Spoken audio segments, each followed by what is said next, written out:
தமிழக அரசு பணிக்கான தேர்வு வெற்றி பெற இன்றைய சேருங்கள். Kasi school of IAS studies, Pandiyarajapuram, Vadipatti taluk, Madurai district. Cell 9942284095. மேலும் நமது யூடியூப் சேனலை சப்ஸ்கிரைப் செய்யுங்கள். பயன்பெறுங்கள். நன்றி, வணக்கம்.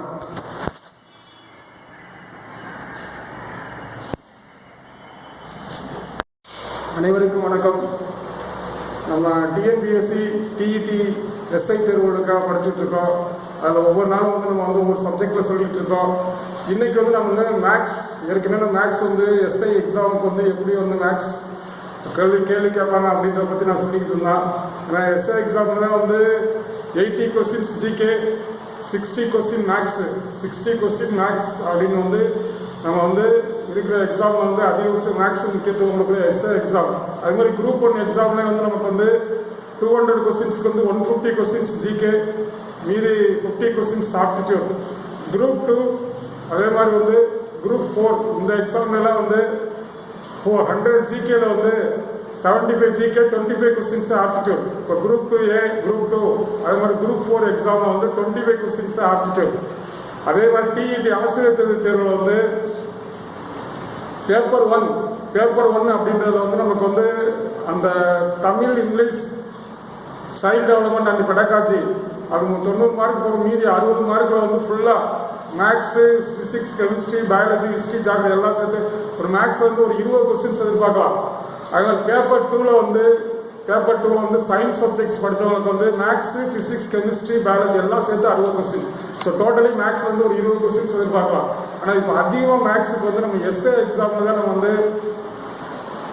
மேக்ஸுக்கு 60 கொஸ்டின்ஸ். அதனால எஸ்ஏ எக்ஸாமுக்கு மேக்ஸ் எப்படி கேள்வி கேட்பாங்க, அதே மாதிரி குரூப் 1க்கு 50 கொஸ்டின் ஆப்டிடியூட் எப்படி கேள்வி கேட்பாங்க, அதே மாதிரி குரூப் 4, குரூப் 2க்கு மேக்ஸில் அந்த 25 கொஸ்டின்ஸ்க்கு எப்படி கேள்வி கேட்பாங்க. இப்போ ஆப்டிடியூட் அப்படின்றது நமக்கு 2 முறையில் நம்ம பண்ணுவோம். 2 முறையில் கேள்வி கேட்பாங்க. ஏன்னா பேங்கிங்கில் ஆப்டிடியூடு, ரீசனிங்கும் தனித்தனியாக இருக்கும். ஆப்டிடியூட், ரீசனிங் அப்படின்றது ரீசனிங் அப்படின்னா நம்ம மைண்டை பயன்படுத்தி, நுண்ணறிவை பயன்படுத்தி நம்ம அங்கே கொடுத்துருக்க கொஸ்டின்ஸவே நம்ம திருப்பி வாசிச்சு அதில் என்ன நமக்கு கேட்டிருக்காங்க அப்படின்னு புரிஞ்சு ஆன்சர் பண்ணுறது. நம்மளோட மைண்டு எவ்வளோ புரிதல் திறன் இருக்குது அப்படின்றத ரீசனிங். அந்த ரீசனிங்கில் மேக்ஸில் இருந்தால் ஃபார்முலாஸ்லாம் போட மாட்டாங்க. ஆனால் ஆப்டிடியூட் அப்படின்றது ஃபார்முலாஸ், மேத்தமெட்டிக்கல் ஃபார்முலா யூஸ் பண்ணி நம்ம 6 to 10th இருக்கக்கூடிய மேக்ஸ், 6th to 10th இருக்கக்கூடிய subject maths plus business mathematics. Business mathematics அப்படின்னு சொல்லிட்டு 2 டாபிக்ல நம்ம மேத்தமெட்டிக்ஸ் கேட்பாங்க. இப்போ சப்ஜெக்ட் மேத்தமெட்டிக்ஸ் நம்ம ஏற்கனவே சொல்லியாச்சு. எல்லாருக்கும் நம்ம சப்ஜெக்ட் மேத்தமெட்டிக்ஸ்ல என்னென்ன கேள்வி வரும் அப்படின்னு சொல்லிட்டா இன்னும் ஒரே ஒரு டாபிக் மட்டும் சொல்லணும், ப்ராபபிலிட்டி மட்டும். ஏன்னா சப்ஜெக்ட் மேத்தமெட்டிக்ஸ் அப்படின்ற போது நம்ம 10th, 9th அதில் உள்ள சிலபஸ்ல இருக்கிறதா set theory, number theory, set language அப்படின்னு சொல்லிட்டு கணங்களும் சார்புகளும், அடுத்து எண்ணியலுக்கு அடுத்து அல்ஜிப்ராக்கு அடுத்து அல்ஜிப்ரா மேட்ரிக்ஸ், அணிகளும் அணிக்கோவைகளும், அதுக்கடுத்து கோஆர்டினேட் ஜாமெட்ரி, பகுமுறை வடிவியல், அப்புறம் ஜாமெட்ரி. அதே மாதிரி ஜாமெட்ரிக்கு அடுத்து நம்ம முக்கோணவியலுக்கு அடுத்து நம்ம அதில் ஃபுல் அண்ட் ஃபுல்லாக அளவியல் மென்சுரேஷன், அளவியல்லாம் வட்டம், சதுரம், முக்கோணம், செவ்வகம், நாற்கரம், சரிவகம், உருளை, கூம்பு, கோலம், அரைக்கோளம், இடைக்கண்டம் இதெல்லாம் எப்படி கேள்வி கேட்பாங்க அப்படின்னு நம்ம சொல்லியாச்சு. அதே மாதிரி ஸ்டாட்டிஸ்டிக்ஸ், புள்ளியியலை ஃபர்ஸ்ட் படிச்சிடலாம். ஏன்னா ஸ்டாட்டிஸ்டிக்ஸ் புள்ளியியல் அப்படின்றது சராசரி, கூட்டு சராசரி, முகடு, இடைநிலை இதெல்லாம் எப்படி கேட்பாங்க அப்படின்னு சொல்லியாச்சு. வீச்சுக்கெழு எப்படி கண்டுபிடிக்கணும், வீச்சுக்கெழு எப்படி கண்டுபிடிக்கணும் எல்லாமே இதுல நம்ம சொல்லியாச்சு. மீப்பர் மதிப்பு, மீச்சர் மதிப்பு எல்லாம் சும்மா ஜஸ்ட் ஃபார்முலாஸ் சொல்லியிருக்கேன். ஆனா கணக்குகள் நம்ம எப்படி நம்ம அதில் கால்குலேட் பண்ணணும், கணக்கு எப்படி கேட்பாங்க அப்படின்றத நம்ம அடுத்தடுத்து போர்டில் நடத்துவோம். அதை நீங்க பார்த்து நம்ம தெரிஞ்சுக்கலாம். ஸோ இப்போ என்னென்ன டாபிக் இருக்கு, என்னென்ன ஃபார்முலாஸ்லாம் இருக்கு அப்படின்றத நான் சொல்லிட்டு இருக்கேன் மேக்ஸ்ல. இப்போ நம்ம நிகழ்தகவு ஸ்டாட்டிஸ்டிக்ஸ்ல எல்லாமே சொல்லிட்டு ஒரே ஒரு செகண்ட் பார்ட் நிகழ்தகவு, ப்ராபபிலிட்டின்றதா நமக்கு நிகழ்தகவு அப்படின்றது நம்ம form P of E, probability of event equal to N of E by N of S. இதை வச்சு கண்டிப்பா ஒரு கொஸ்டின்ஸ் இருக்கும். நிகழ்தகவை வச்சு கண்டிப்பா ஒரு கொஸ்டின்ஸ் இருக்கும். P of E equal to N of E by N of S. P of E அப்படின்னா probability of event equal to N of E by N of S. N of E அப்படின்னா number of event by number of S. S னா கூடுவெளி, sample space. அதாவது S என்பது அந்த நிகழ்வுல நடக்கக்கூடிய மொத்த நிகழ்ச்சிகளின் எண்ணிக்கை. நம்ம ஒரு செயல் செஞ்சோம்னா அதுல நடக்கக்கூடிய மொத்த நிகழ்ச்சிகளின் எண்ணிக்கை தான் வந்து கூறுவெளி. இப்ப நமக்கு வந்து நிகழ்வுகள் வந்து அதிகபட்ச நமக்கு வந்து நாணயங்கள் சுண்டுவதன் கூறுவெளி, நாணயம் சுண்டுவதன் நிகழ்தகவு, அது ரிலேட்டடா ஒரு கேள்வி இருக்கோ, அல்லது வந்து பகடை உருட்டுவதின் நிகழ்தகவு, அதுல இருந்து நம்ம கண்டிப்பா ஒரு கேள்வி இருக்கும். அதிகபட்சம் நாணயம் சுண்டுவதின் கூறுவெளி, நாணயம் சுண்டுவதில் அதெல்லாம் நம்ம வந்து நாணயம், ஒரு நாணயம் சுண்டுனா கூறுவெளி என்ன? கூறுவெளி ஒரு நாணயம் சொன்னா எத்தனை நிகழ்ச்சி மொத்தம் நடக்கும்னா 2 நிகழ்ச்சிகள் நடக்கும். அதாவது நாணயத்தை சுண்டணும்னா ஒன்னு ஹெட் விழுகும் அல்லது டயல் விழுகும். மொத்த நிகழ்ச்சி எண்ணிக்கை 2. இதுதான் வந்து கூறுவெளின்னு சொல்லுவாங்க. நிகழ்தகவுனா first N of S formula வந்து P of E equal to N of E by N of S. அதுல வந்து எஸ் என்பது என்ன அப்படின்னா சாம்பிள் ஸ்பேஸ்னா கூறுவெளினா நடக்கும் மொத்த நிகழ்ச்சிகள், நிகழ்வரக்கூடிய அந்த நிகழ்ச்சியில மொத்த நிகழ்ச்சிகளின் எண்ணிக்கை. அதாவது ஒரு நாணயம் சுண்டணும்னா நமக்கு மொத்த நிகழ்ச்சிகள் 2 நடக்கும். ஒன்னு ஹெட் விழுகலாம் அல்லது டயல் விழுகலாம். சோ 2 கூறுவெளி என் ஆஃப் எஸ் ஈக்குவல் 2. 2 நாணயம் சுண்டணும்னா கூறுவெளி. 2 நாணயம் சுண்டணும்னா எப்படி நம்ம கூறுவெளி கண்டுபிடிக்கணும்? ஒரு நாணயம் சுண்டன கூறுவெளி H comma T into H comma T. ஒரு நாணயம் சுண்டன கூறுவெளி இன்னொரு நாணயம் சுண்டன கூறுவெளி ரெண்டையும் பெருக்கினா நமக்கு வந்து 2 நாணயம் சுண்டன கூறுவெளி கிடைச்சிடும். 2 நாணயம் சுண்டனா நம்ம கணவர்கள் கேட்பாங்க 2 நாணயம் சுண்டுவதன் கூறுவெளி என்ன அப்படின்னா, ஒரு நாணயம் சுண்டுவதன் கூறுவெளி வந்து ஹச் கமா டி, இன்னொரு நாணயம் சுண்டுவதற்கு ஹச் கமா டி. இந்த ஹச் கமா டியா இன்னொரு ஹச் கமா டியோட பெருக்கணும் அப்படின்னா நமக்கு கூறுவெளி மொத்தம் வந்து எப்படி பெருக்குனா, ஹச்சை வச்சு அந்த ஹச் டீயை பெருக்கணும். H T. அது வந்து டீயை வச்சு அந்த ரெண்டையும் பெருக்கணும். D H D T. நல்லா ஜென்ரலாவே நம்ம வந்து இது வந்து பெருக்கிதான் சொல்லணும்ல. 2 நாணயத்திலேயே ஹெட்டு கட்டு விழுகும். 2 நாணயத்தை சுண்டுறோம். 2 நாணயத்தை ஒன்னா சேர சுண்டும் போது என்ன அப்படின்னா ஃபர்ஸ்ட் 2மே ஹெட்டு விழுகும், ஹச்சு. அடுத்து 2வது என்ன, முதல் நாணயத்துக்கு ஹச்சு, 2வது நாணயத்தை டயல் விழுகும். முதல் நாணயத்தை ஹச்சு டி. அடுத்து 2வது நாணயத்துல அப்படியே முதல் நாணயத்தை டயல், 2வது நாணயத்துக்கு ஹச்சு. ஃபர்ஸ்ட் வந்து ஹச்சு டி டிஹெச், அடுத்து டிடி, 2 நாணயத்துல டிடி டயல். 2 நாணயம் சுண்டுனா கூறுவெளி வந்து ஹச்சு டி டிஹெச் டிடி. இந்த 2 நாணயம் சுண்டுவதன் கூறுவெளி.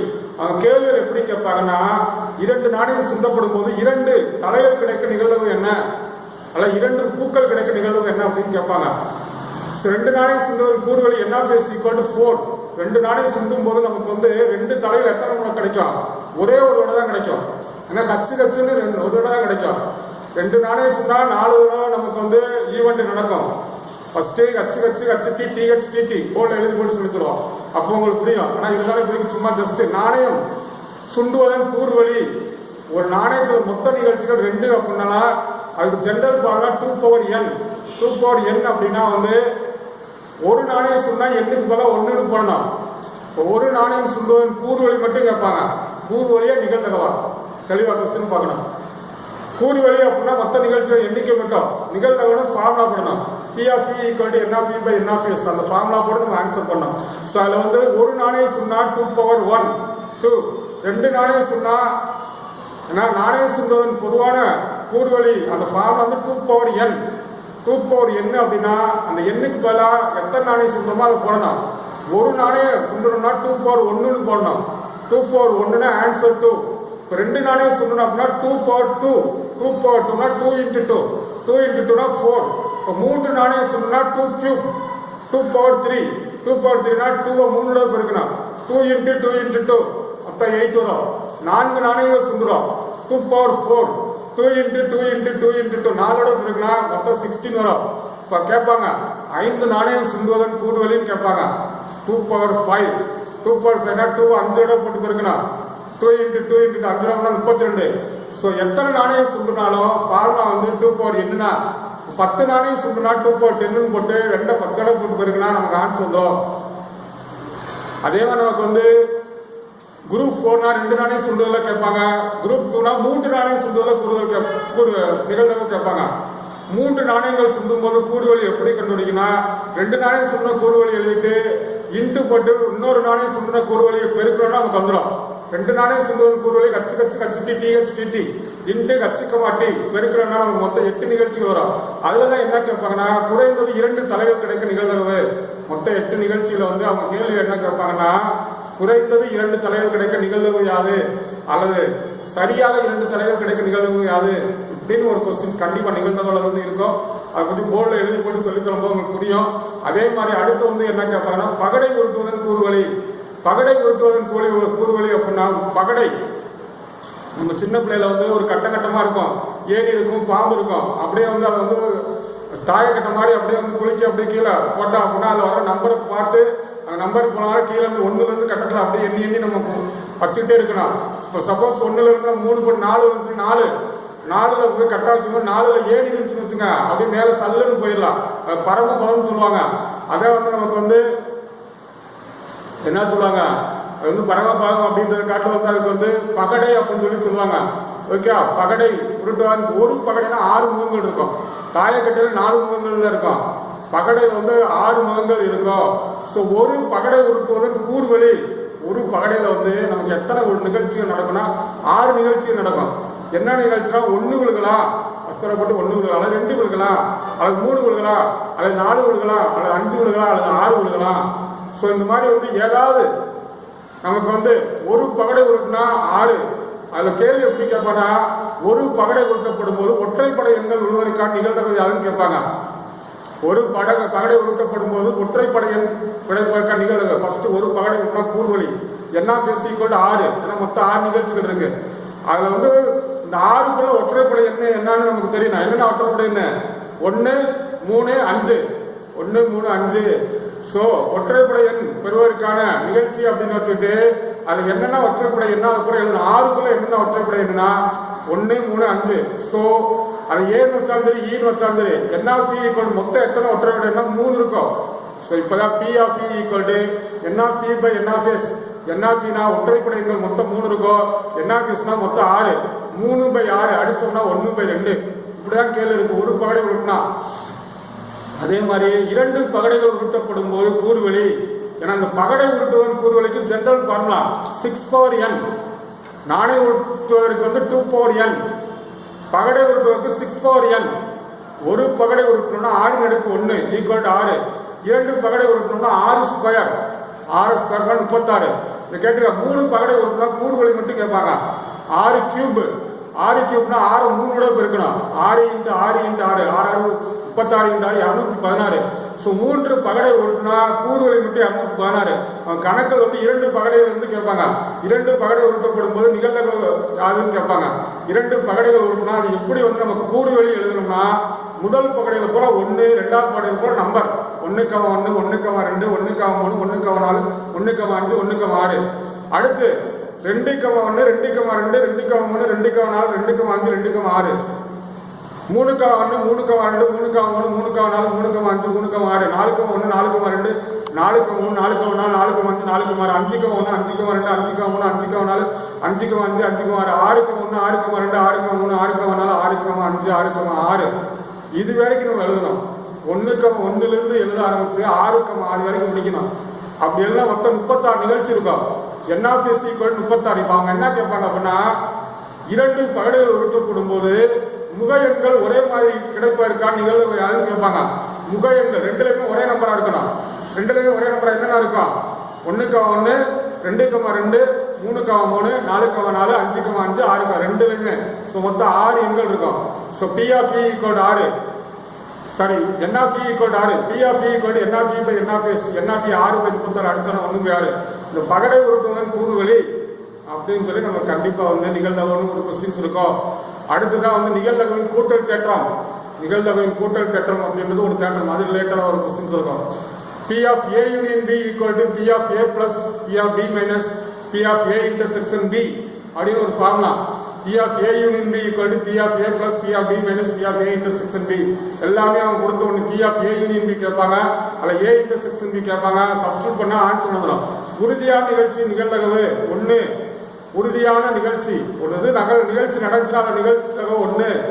உறுதியற்ற நிகழ்ச்சி நிகழ்தகவு 0. ஸோ இதோட வந்து இதுல அடிக்கடி கேட்கக்கூடிய கொஸ்டின்.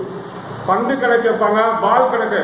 ஒரு பையில வந்து 5 சிகப்பு பால், 4 பச்சை கலர் பந்து அப்படின்னு கொடுத்துட்டு நமக்கு வந்து ஒரு பந்து எடுக்கப்படும் போது பச்சை கலர் பந்து பெறுவதற்கான நிகழ்வு யாரு அப்படின்னா ரொம்ப ஈஸியானதுலாம். மொத்தம் எத்தனை பால் இருக்கு?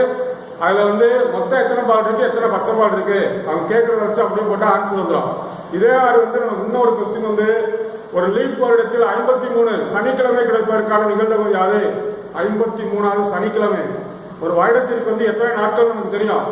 ஒரு வருடத்திற்கு 365 நாட்கள். சாதாரண வருடத்திற்கு, சாதாரண வருடம்னா 365 நாட்கள். லீப் வருடம்னா ஒரு நாள் அதிகமா இருக்கும், 366. லீப் வருடம்னா ஒரு நாள் கூட இருக்கும். பிப்ரவரியில மட்டும் 28 29 டேஸ் இருக்கும். பிப்ரவரி மட்டும் மாசம் 28 நாள் தான் இருக்கும், தெரியுங்களா?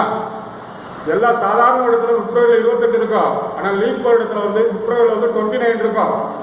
ஓகே, லீப் வருடம் அப்படின்னா எப்படி கண்டுபிடிக்கணும்? அது வந்து 4ஆல வகுப்படும். ஒரு வருஷத்தை வந்து அது லீப் வருடமா சாதாரண வருடமா நம்ம தெரிஞ்சுக்கணும் அப்படின்னா 4ஆல வகுத்தோம்னா அது தெரிஞ்சிடும். போலீஸ் எக்ஸாம் கேட்டிருக்காங்க, எது லீப் வருடம்? ஒரு 4 வருடம் கொடுத்து எது லீவ் 4ஆல வகுப்பட்டுச்சுன்னா லீப் வருடம்.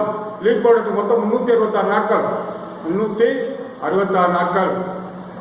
ஸோ நமக்கு வந்து 53வது சனிக்கிழமை பெறுவதற்கான நிகழ்வுனா 52 சனிக்கிழமை கண்டிப்பா வரும். ஒரு வருடத்திற்கு எத்தனை வாரம்? ஒரு வருடத்திற்கு எத்தனை மாதங்கள்? ஒரு வாரத்திற்கு 7 நாட்கள். ஓகே, ஒரு வருடத்திற்கு 12 மாதங்கள். ஓகே, அதே மாதிரி மொத்த வாரங்கள் எவ்வளவு? ஒரு வருடத்துக்கு வந்து 52 வாரம் இருக்கு. ஒரு வருடத்திற்கு 52 வாரம். எதுக்கு 4 வாரம், எதுக்கு 5 வாரம் இருக்கும். ஒரு சிலருக்கு 31 தான் 5 வாரம் வரும்.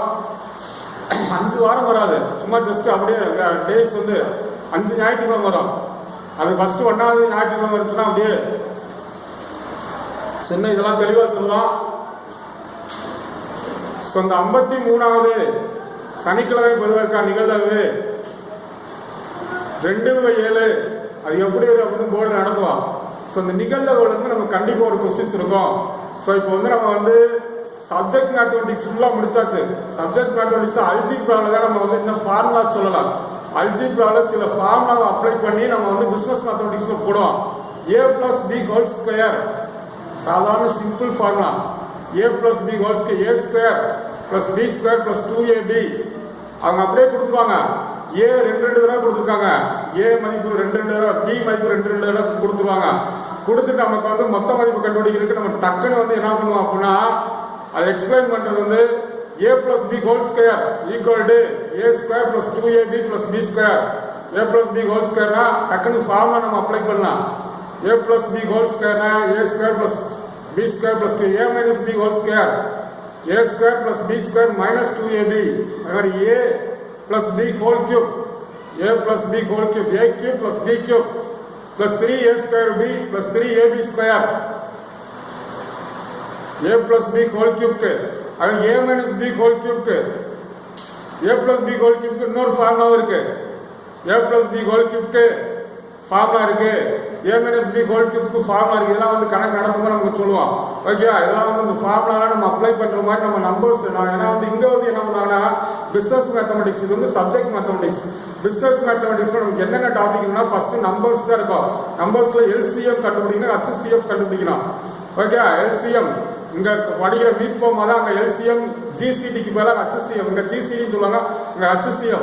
இப்ப 2 நம்பர்ஸ் கொடுத்துருவாங்க, 3 நம்பர் கொடுத்துருவாங்க. LCM கண்டுபிடிக்க சொல்லுவாங்க, அல்ல HCF கண்டுபிடிக்க சொல்லுவாங்க.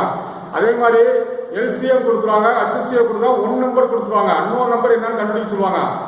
Other number equal to LCM into HCF by given number அப்படின்னு ஒரு ஃபார்முலா போட்டா. இதெல்லாம் வந்து பேங்கிங், ரயில்வே எக்ஸாம், இந்த மாதிரி எக்ஸாம்ல வந்து இங்கிலீஷ்ல கொஸ்டின்ஸ் இருக்கும். அதுக்கு வந்து நம்ம வந்து படிக்கும் போது அது தமிழ்லேயே நம்ம கொஸ்டினை பார்த்து ஆன்சர் பண்ணிக்கலாம். கொஸ்டின் இங்கிலீஷ்ல இருக்கு, தமிழ்ல இருக்கும். ஃபர்ஸ்ட் LCM எப்படி கண்டுபிடிக்கணும், HCF எப்படி கண்டுபிடிக்கணும், அப்புறம் ஒரு ஃபார்முலா. நம்பர்ஸ் அடுத்து நம்பர்ஸ் வந்து நம்ம வந்து கண்டுபிடிச்சிட்டு இந்த LCM HCF கண்டுபிடிச்சிட்டு அதுல ஒரு ஃபார்முலா. அதாவது LCM கொடுத்துருவாங்க, HCF கொடுத்துருவாங்க, ஒரு நம்பர் கொடுத்துருவாங்க, அதர் நம்பர் கண்டுபிடிச்சிருவாங்க. அதர் நம்பர் ஈக்குவல் டு எப்படி கண்டுனா LCM into HCF by given number. அதை போட நமக்கு அதர் நம்பர் வந்துடும். அதுக்கு அடுத்து என்ன பண்ணுவாங்கன்னா நம்பர்ஸ்க்கு அடுத்து ஃபிராக்ஷன். ஃபிராக்ஷன்னா பின்னம். பின்னத்தை கூட்டணும், பின்னத்தை கழிக்கணும். பின்னத்தை எப்படி கூட்டணும்? 1/5 plus 2/5. கீழே டெனாமினேட்டர் ஈக்குவலா இருந்தா அப்படியே வந்து கீழே இருக்கிற பொதுவானத்துக்கு கூட்டிக்கலாம். 1/5 plus 2/5 ஈக்குவல் என்ன வரும்? நல்லா கவனிக்கணும். பின்ன கூட்டல், பின்ன கழித்தல், அதுக்கு நம்ம கண்டிப்பா கொஸ்டின் இருக்கோம். பின்னம் ஃபிராக்ஷன் நல்லா கவனிங்க. 1/5 plus 2/5 கீழே வந்து 5 பொதுவா இருந்துச்சு வச்சுக்கலேன். 5 பொதுவா இருந்து மேல இருக்க அப்படியே கூட்டி போட்டுனா 1 2 3/5. நான் சொல்ற புரியுதா? 1/5 + 2/5 அப்படின்னா என்ன வரும்? கீழே 5 பொதுவா இருந்தா 3/5. அது கழிக்கிற அதே மாதிரிதான் 4/5 - 2/5 கொடுத்துருப்பாங்க. 4/5 - 2/5 கீழே பொதுவா இருந்தா கீழே இருக்க பொதுவா எடுத்து மேல இருந்து கீழே இருக்க கழிச்சு போனா அதை கூட்டி போடணும். 4/5 - 2/5 எவ்வளவு ஆன்சரு? 5 பொதுவா எடுத்தா 4 2 போச்சுன்னா 2/5 போட்டலாமா? ஆனா கீழே டெனாமினேட்டர் ஈக்குவலா இருந்தா அப்படியே கூட்டலாம், அப்படியே கழிக்கலாம். ஆனா கீழே டெனாமினேட்டர் கீழே இருக்க டெனாமினேட்டர் மேல இருக்க நியூமரேட்டர், கீழே இருக்கிற பகுதி மேல இருக்கிற தொகுதி தொப்பின்னு சொல்லுவாங்க. ஞாபகம் வச்சிருக்காங்க. மேல இருக்கிற தொகுதி தொப்பி, அது வந்து நியூமரேட்டர், கீழே இருக்கிற டெனாமினேட்டர் பகுதி. இந்த கீழே இருக்க வந்து வேற மாதிரி இருக்கும். உங்களுக்கு சாதாரணமா கூட உங்களுக்கு கூட்ட முடியாது. 1/2 பிளஸ் 2/3 கூட்ட முடியாது. 1/2 பிளஸ் 2/3 2 ஃபிராக்ஷன், 2 பின்னம், சாதாரண பின்னம். ஆனா கூட்ட முடியாது. ஏன்னா ஏன் கூட்ட முடியாது? கீழே இருக்க நம்ம டெனாமினேட்டர் ஈக்குவலா இல்ல அப்படின்னா அதுக்கு வந்து என்ன பண்ண அப்படின்னா 2 மெத்தட். சின்ன நம்பர்னா கிராஸ் மல்டிப்ளை பண்ணி கூட்டி போட்டலாம். சின்ன நம்பர்னா என்ன பண்ணா 2 பின்னத்தை கூட்டுறதா கிராஸ் மல்டிப்ளை பண்ணி குறுக்கு பெருக்கல் வரைக்கும் கூட்டி போட்டலாம். ஆனா பெரிய நம்பரா இருந்தா கிராஸ் மல்டிப்ளை பண்ண முடியாது. கீழே இருக்கு பாத்தீங்களா? கீழே இருக்கு என்ன பகுதிக்கு எல்சிஎம் கண்டுபிடிக்கணும். எல்சிஎம் கண்டுபிடிச்சு ஒரு பொதுவான நம்பர் கண்டுபிடிச்சு அப்புறம் மேல இருக்கிற வகுத்து நம்ம போடணும். அப்படி போட்டாதான் நம்ம வந்து பின்னத்தை கூட்டுறது பின்னத்தை கழிக்கிறது. இதுல வந்து நம்ம கண்டிப்பா ஒரு கொஸ்டின்ஸ் இருக்கும். ஒரு ஏ என்பவர் ஒரு வேலைக்கு 10 நாள்ல செய்யறாரு, பி என்பவர் 20 நாள்ல செய்யறாரு, 2 பேர் சேர்ந்து எத்தனை நாள்ல செய்யறாங்கன்னு கேட்பாங்க. ரொம்ப சிம்பிள் கொஸ்டின். ஏ என்பவர் ஒரு வேலையை 10 நாள் செய்யறாலும் நம்ம கணக்கா 1/10 வச்சுக்கணும். பி என்பவர் 20 நாள் செய்யறாங்கன்னா 1/20 வச்சுக்கணும். 1/10 + 1/20 ரெண்டையும் கூட்டினா அவங்களுக்கு ஆன்சரு. ஆனா ரெண்டையும் நம்ம கூட்ட முடியாது. 1/10 + 1/20 கூட்ட முடியுமா? ஏன்னா கீழே டெனாமினேட்டர் ஈக்குவலா இல்ல. கீழே 2க்கு எல்சிஎம் எடுக்கிறோம். எல்சிஎம் எடுத்துட்டு அப்படி மேல இருக்கிற வச்சு நம்ம வந்து கண்டுபிடிச்சிடலாம். அதான் எப்படி கண்டுபிடிக்கணும்? பின்ன கூட்டல், பின்ன கழித்தல், பின்ன பெருக்கல், பின்ன வகுத்தல், பிராக்ஷன்ல இந்த 4மே நமக்கு பேசிக்கா தெரியணும். பின்னத்தை எப்படி கூட்டணும், எப்படி கழிக்கணும், எப்படி பெருக்கணும், எப்படி வகுக்கணும். இதெல்லாம் ஒரு சிம்பிள் கொஸ்டின். இதெல்லாம் தெரிஞ்சாலும் நாங்கள் ஆன்சர் பண்ண முடியும் வேகமா. ஓகே. அப்புறம் பின்னத்தை வந்து எப்படி பர்சன்டேஜா மாத்துறது, ஒரு பர்சன்டேஜை எப்படி பின்னமா மாத்துறது, பர்சன்டேஜ் சதவீதம் கேட்பாங்க. ஓகே. ஒரு பின்னத்தை வந்து எப்படி பர்சன்டேஜ் மாத்துறது, அது ஒரு பர்சன்டேஜா ஒரு நம்பர் கொடுத்து ஓகே ஒரு பர்சன்டேஜ் எப்படி பின்னமா. இப்ப வந்து 40% இந்த பின்னமா மாத்துவாங்க. 40% என்ன அர்த்தம்? பர்சன்டேஜ்னா 100க்கு 40, பர்சன்டேஜ்னா 100, பர்சன்டேஜ்னா என்னது 100. 40% என்ன வரும்? 40/100. 40/100 அடிச்சோம்னா என்ன வரும்? 0க்கு 0, 4 2 4 10. ஓகே. என்ன வரும்? 2/5. 40/100 வரும். 40/100 வருமா? 40% பின்னமா மாத்த சொல்லுவாங்க. 60% பின்னமா மாத்தணும். 60% பின்னமா மாத்தணும் என்ன வரும்? 60/100. 70% பின்னமா மாத்தோம்னா 70/100. 80% பின்னமா மாத்தோம்னா 80/100. 70/100 வச்சுக்கோங்களேன். 70/100 அப்படின்னா மேல இருக்க 0 கீழே இருக்க கேன்சல் ஆயிரும். மேல 7 கீழே 10, அவ்வளவு 7/10. 7/10 இது வந்து பின்னம். இத தசமா என்ன மாத்த சொல்லுவாங்க? டெசிமல்ஸ் தடவை மாத்தணும். 7/10க்கு தசம எண் எப்படி வரும்? தசமனா புள்ளி வச்சு வரணும். புள்ளி வச்சு வர எண்கள் தசம எண்கள். அந்த தசம எண்ணை கூட்டணும், கழிக்கணும், பெருக்கணும். தெரியுமா? 20 + 20.20 30.15. ஒரு தசம எண்களை கூட்டணும், தசம எண்களை பெருக்கணும், தசம எண்களை வகுக்கணும். இதெல்லாம் நமக்கு பேசிக்கா தெரியணும். தசம எண்கள் என்ன எண்கள்? புள்ளி வச்சு வர்றது. பிராக்ஷன்னா வகுத்தல் 1/5, அதாவது பின்னம். பிராக்ஷன்னா பின்னம். டெசிமல்னா தசம எண்கள். தசம எண்கள் தான் புள்ளி வச்சுப்போம். 7/10னா 10 7 10ஆல வச்சா 0.7. 7 10ஆல வச்சா என்ன வரும்? 0. ஏன்னா வந்து எத்தனை ஸ்தானம் கீழே எத்தனை 0 இருக்கோ அத்தனை மேல புள்ளி வைக்கணும். 0.7. ஸோ இந்த மாதிரி வந்து நம்ம என்ன பண்ணோம்? ஒவ்வொன்றா வந்து நம்ம வந்து படிக்கணும். ஒவ்வொன்றா போக போக வந்து நம்ம சொல்லிக்கிறோம். போக போக வந்து நம்ம வந்து என்னென்ன படிக்கணும் அப்படின்னா வந்து ஃபர்ஸ்ட் வந்து நம்பர்ஸ் படிப்போம். இதெல்லாம் பிசினஸ் மேத்தமெட்டிக்ஸ். இந்த பிசினஸ் மேத்தமெட்டிக்ஸ்ல நம்ம வந்து ஃபுல் அண்ட் ஃபுல்லா வந்து ஃபர்ஸ்ட் வந்து என்ன படிப்போம்னா HCF, LCM, அப்புறம் ஃபிராக்ஷனுக்கு அடுத்து டெசிமல், ஓகே, பின்னம், பின்னத்துக்கு அடுத்து டெசிமல், தசம எண்கள், அப்புறம் பர்சன்டேஜ் கண்டுபிடிப்போம். ஒவ்வொன்றுக்கு பர்சன்டேஜ் எவ்வளவு அப்படின்னு கண்டுபிடிப்போம். அந்த பர்சன்டேஜ்லாம் எப்படி அப்படின்றது வந்து பின்னத்தை வந்து எப்படி பர்சன்டேஜை மாற்றணும் அப்படின்னா, பர்சன்டேஜ் நம்பரை வந்து இப்ப 60% வந்து நம்ம பின்னா மாத்திரோம். பின்னத்தை பர்சன்டேஜை மாத்தினா இன்ட்டு 100, 3/4 அதை வந்து பர்சன்டேஜை மாற்ற சொல்றாங்க. பர்சன்டேஜை பின்னாவை மாத்தணும். 60/100 போட்டு அவன் பின்னாவை மாத்தணும். 6/10 அடிச்சா முதல்ல 3/5 கொண்டு வந்தான். இப்போ 3/5 பர்சன்டேஜை மாத்தணும். Into 100, 3/5 into 100. ஒரு நம்பரை வந்து 100ஆல பெருக்குனா பர்சன்டேஜ் வரும். 100ஆல வச்சோம்னா பிராக்ஷன் வரும், அல்லது டெசிமல் வரும். புரிஞ்சா? ஒரு நம்பரை 100ஆல பெருக்குனா என்ன வரும்? பர்சன்டேஜ் வந்துடும். அது 100ஆல வகுத்தோம்னா நமக்கு பின்னம் வரும், அல்லது நமக்கு டெசிமல் வரும். அதெல்லாம் நம்ம சொல்லுவோம் தசம எண்கள் வரும். இதற்கு அடுத்து நம்ம வந்து என்ன தெரிஞ்சுக்கணும் அப்படின்னா, ஃபுல்லா பிசினஸ் மெத்தட் ஆவரேஜ், சராசரி அப்படின்னா எல்லா நம்பரையும் கூட்டி எத்தனை நம்பர் இருக்கு அதால வகுக்கணும். சராசரி அப்படின்றது எல்லா நம்பரையும் கூட்டி எத்தனை நம்பர். இப்ப வந்து முதல் 5 ஒற்றைப்படை எண்களின் சராசரின்னு கேட்பாங்க. முதல் 5 ஒற்றைப்படை எண்களின் சராசரி கேட்டா முதல் 5 ஒற்றைப்படை எண்கள் என்னென்ன இருக்கும்? 1, 3, 5, 7, 9. அதான ஒற்றைப்படை எண்கள் தான் தெரியுங்களா? என்னது? 1, 3, 5, 7, 9. அது பூரா கூட்டி 5ஆல வந்தா சராசரி. ஓகே, அதாவது முதல், அதாவது 3 ஓகே கிளம்பா ஜஸ்ட் ஒரு ஃபியூ மினிட்ஸ். ஓகேவா? ஸோ இந்த மாதிரி வந்து நம்ம கணக்குகள் வந்து நம்ம வந்து ஒவ்வொன்றா நான் வந்து படிச்சுட்டே இருப்போம். இன்னும் நிறையா வந்து நம்ம சொல்லணும். அதில் வந்து நம்ம வந்து என்னென்னலாம் இம்பார்ட்டன்ட் அப்படின்னா வந்து நமக்கு வந்து இதெல்லாம் மேத்தமெட்டிக்ஸ் நாலேஜுக்கு வந்து ரொம்ப பேசிக். ஆவரேஜுக்கு அடுத்து நம்ம வந்து ரேஷியோ, விகிதம். ஓகே, அதுக்கடுத்து ப்ரோபோர்ஷன். ரேஷியோ அப்படின்ற வந்து விகிதம் கண்டுபிடிக்கிறது. ஒரு அமௌண்ட் வந்து 2 பேருக்கு பிரிச்சு கொடுக்கணும். ஒரு 500 ரூபாய் இருக்கு, அதை வந்து எப்படி பிரிச்சு கொடுக்க சொல்லுவாங்கன்னா, ஒரு 4:10 என்ற விகிதத்தில் பிரிச்சு கொடுக்க சொல்லுவாங்க. ஒரு அமௌண்ட் வந்து 4:10 என்ற விகிதத்தில் பிரிக்கணும். ஒருத்தவங்க 500 ரூபாய் முதல் போறாங்க, அவர் வந்து கம்மியா தான் போட்டுருக்காங்க, 4% தான் போட்டுருக்காங்க, 4, 10. அப்புறம் 4:10 விகிதத்தில் எப்படி பிரிக்கணும்? இதெல்லாம் வந்து விகிதத்துல வந்து ரொம்ப சிம்பிளான கொஸ்டின்ஸ் இருக்கும். பர்சன்டேஜ், அதுக்கடுத்து வந்து ரேஷியோ, ப்ரொபோர்ஷன்ஸ், அதுக்கடுத்து வந்து time. Okay, time and work தான் நான் சொன்னது. ஒரு நாள் ஒரு வேலை 10 நாள், ஏ வந்து 10 நாள் வேலை ஆக்குறாங்க, பி 20 நாள் ஆக்குறாங்க. 2 பேர் சேர்ந்து எத்தனை நாள் வேலை ஆக்குறாங்க? 3 பேர் சேர்ந்து எத்தனை நாள் வேலை ஆக்குறாங்க? அப்பெல்லாம் கொஸ்டின் டைம் அண்ட் ஒர்க். அப்போ வந்து ஸ்பீடு, டிஸ்டன்ஸ். அடுத்து ட்ரெயின்றது வந்து ட்ரெயின் எவ்வளவு நேரத்தில் வந்து கிடக்கு, ட்ரெயினோட ஸ்பீடு கண்டுபிடிக்கிறது, ட்ரெயினோட டிஸ்டன்ஸ் கண்டுபிடிக்கிறது. அது எப்படி நமக்கு கொஸ்டின் வரும்?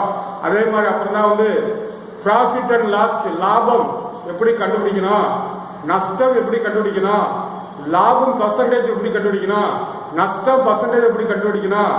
லாபம் அப்படின்னா விற்ற விலை மைனஸ். ஓகே, லாபம் எப்படி கண்டுபிடிக்கணும்? ஒரு பொருளை 100 ரூபாய்க்கு வாங்கி 200 ரூபாய்க்கு விற்கிறோம். 100 ரூபாய்க்கு வாங்கி 200 ரூபாய்க்கு விற்றா லாபமா நட்டமா? லாபம். அப்படின்னா வந்து விற்ற விலை மைனஸ் வாங்கிய விலை. லாபம் தானே வரும். விற்ற விலை மைனஸ் வாங்கிய விலை, அப்படியே சொல்லுவோம் நட்டம். ஒரு பொருளை 200 ரூபாய்க்கு வாங்கி 100 ரூபாய்க்கு விற்கிறோம், நஷ்டம் தானே? வாங்கிய விலை மைனஸ் விற்ற விலை. விற்ற விலை மைனஸ் வாங்கிய விலை வந்து வாங்கிய விலை மைனஸ் விற்ற விலை. இது வந்து லாபம் நட்டம். அது லாபம் பர்சன்டேஜ் எப்படி கண்டுபிடிக்கிறது, நஷ்டம் பர்சன்டேஜ் எப்படி கண்டுபிடிக்கிறது, அதே மாதிரி வந்து வாங்கிய விலை எப்படி கண்டுபிடிக்கிறது, விற்ற விலை எப்படி கண்டுபிடிக்கிறது. இந்த மாதிரி கேள்விதான் அதில் ஒரு கொஸ்டின்ஸ் இருக்கும். அப்புறம் தனி வட்டி, கூட்டு வட்டி, சிம்பிள் இன்ட்ரெஸ்ட், SI = PNR/100. P-னா அசல், N-னா ஓகே நம்பர் ஆஃப் இயர்ஸ், R-னா வட்டி வீதம். ஸோ இதை வச்சு PNR/100 இதை வச்சு நம்ம வந்து P கொடுத்து N கேட்பாங்க, PN கொடுத்து R கேட்பாங்க, PR கொடுத்து N, ஏதாவது ஒன்று மாற்றி கேட்பாங்க. தனி வட்டி கண்டுபிடிக்கணும். அது கூட்டு வட்டி P × 1 + R/100, அது வந்து கூட்டு வட்டி P × 1 + R/100 whole N. அது வந்து அதெல்லாம் என்னென்ன ஃபார்ம்லான்னு நம்ம சொல்லுவோம், தெளிவாக சொல்லிட்டு போர்டில் நடத்துவோம். மேக்ஸ் பண்ணுறது நம்ம கண்டிப்பாக வந்து ஜிகே படித்தாலும் மேக்ஸ் நாலேஜ் தான் கடைசியாக வந்து நம்ம வந்து வேலைக்கு போகிறதுக்கு நமக்கு சக்ஸஸ் பண்ணுறதுக்கே அந்த மேக்ஸ் நாலேஜ் தான். ஓகே, ஜிகே வந்து எல்லாருக்கும் படிச்சுருவாங்க. மேக்ஸ் வந்து கரெக்டாக படிக்கிறவங்க மட்டும் தான் போட முடியும். எல்லா வேலையும் மேக்ஸ் போட முடியாது. மேக்ஸ் யாரு? அந்த 10 கொஸ்டின் நமக்கு வர்றது மேக்ஸ் தான். ஜிகே எல்லாமே அடிச்சுவாங்க. அந்த 10 கொஸ்டின் யாரு மேக்ஸ்ல அதிகமாக போறாங்களோ அவங்க கண்டிப்பா சக்சஸ் பண்ணுவாங்க. மேக்ஸ் போடலாம் அப்படின்னா கண்டிப்பா வந்து நம்ம சக்சஸ் பண்ண முடியாது. ஏன்னா நம்ம வந்து லாஸ்ட்ல வந்து நமக்கு எல்லா பேரும் ஜிகேல கரெக்டா ஆகும்போது நம்ம தூக்கிடுறது மேக்ஸ் தான். மேக்ஸ் நம்ம வந்து 25 கொஸ்டின்ஸ்ல வந்து நம்ம வந்து ஒரு 20 கொஸ்டின் அடிச்சிட்டோம்னா நம்ம 10 மார்க் கூட வரும். கண்டிப்பா வந்து அந்த மேக்ஸ் தான் நமக்கு வந்து கடைசியா. அதனால மேக்ஸ் நல்லா நடத்தணும். மேக்ஸையும் நம்ம வந்து முக்கியத்துவம் கொடுத்து பார்த்தாதான் நம்ம வந்து கண்டிப்பா சக்சஸ் பண்ணுவோம். மேக்ஸ் படிக்கலையா கண்டிப்பா வந்து நமக்கு வந்து ஒரு 5 மார்க்கு ஒரு 10 மார்க்குள்ள நமக்கு போகும். மேக்ஸ் நீங்க நல்லா படிச்சிட்டீங்க அப்படின்னா கண்டிப்பா வந்து உங்களுக்கு வந்து 10 மார்க் கூட வரும். கண்டிப்பா ஜாயின் பண்ணிடுற வேலை கிடைச்சிடும், சக்சஸ் பண்ணிடலாம். மேக்ஸ் படிக்கல அப்படின்னா நமக்கு போறது வந்து ஒரு 5 மார்க் அல்ல 10 மார்க் டிஃபரெண்ட் தான் போகும். அது மேக்ஸ்ல வந்து கரெக்டா சிஸ்டமேட்டிக்கா ஒவ்வொரு டாபிக்கையும் கரெக்டா நோட்ல எழுதி, மற்ற பாட நோட்ல எழுதுமோ இல்லையா மேக்ஸ் வந்து டக்குன்னு எழுதி ஃபர்ஸ்ட் ஃபார்முலா படிக்கணும். அப்புறம் டெய்லி ஒரு நாளைக்கு வந்து மேக்ஸ் வந்து ஒரு 5 ப்ராப்ளம் போட்டு பார்க்கணும். பார்த்தவே திருப்பி பார்க்கலாம். மேக்ஸை பொறுத்தவரை பார்த்தா திருப்பி பார்த்தாதான் நமக்கு வந்து கரெக்டா டக்குன்னு அங்கே செய்ய முடியும். டக்குனு இந்த கணக்கு இதான் கொடுத்துருக்காங்க அப்படின்னு ஒரே நிமிஷம் வந்து கணக்கு புரிஞ்சுக்க முடியும். அவன் பார்க்கலாம் அப்படின்னா புதுசாக நம்ம யோசிக்கிற மாதிரி இருக்கும். என்னடா கணக்கு வந்து இந்த கணக்கு நம்ம அக்கா கணக்காக இருக்க பண்ண. ஆனால் திருப்பி நம்ம கணக்கு பார்த்துக்கிட்டு நம்ம ப்ராக்டிஸ் பண்ணிக்கிட்டே இருந்தோம்னா இந்த கொஸ்டின் இதான் கேட்குறாங்க அப்படின்னு டக்குன்னு ஆன்சர் பண்ணிடலாம். ஆனால் நம்ம பார்க்கல அப்படின்னா மேக்ஸுக்கு நம்ம ஒரு நாளைக்கு 2 மணி நேரம் ஒதுக்கணும். லாஸ்ட் எக்ஸாம் டயத்தில் 1 மாதம் ஃபுல்லாக வந்து மேக்ஸ் தான். டெய்லி உட்காந்து மேக்ஸ் படிச்சுக்கிட்டே இருக்கு. இப்போ கொஞ்சமா பேசிக்கா வந்து மேக்ஸ் தெரிஞ்சுக்க கற்றுட்டு ஒரு நாளைக்கு 1 மணி நேரம் 2 மணி நேரம் படிக்கணும். அது மாதிரி எக்ஸாம் டைத்துல வந்து நம்ம 100% வந்து நம்ம மேக்ஸ் படிச்சுட்டு தான் இருக்கணும். ஓகே, மீண்டும் வந்து அடுத்த கிளாஸ்ல வந்து நம்ம வந்து மேக்ஸ் பற்றி நல்லா தெளிவாக சொல்றோம். இன்னும் வந்து நம்ம வந்து ஜென்ரலாக சொல்லிக்கிறோம். மேக்ஸ் கிளாஸ் நடத்தவும் போர்டில் வந்து தெளிவாக எல்லாத்தையும் வந்து எழுதி போட்டு ஃபார்முலா எழுதி போட்டு கணக்கு எழுதி போட்டு மாடல் எழுதி போட்டு ப்ராக்டிஸ் பண்ணுவோம். அனைவருக்கும் நன்றி, வணக்கம். See you.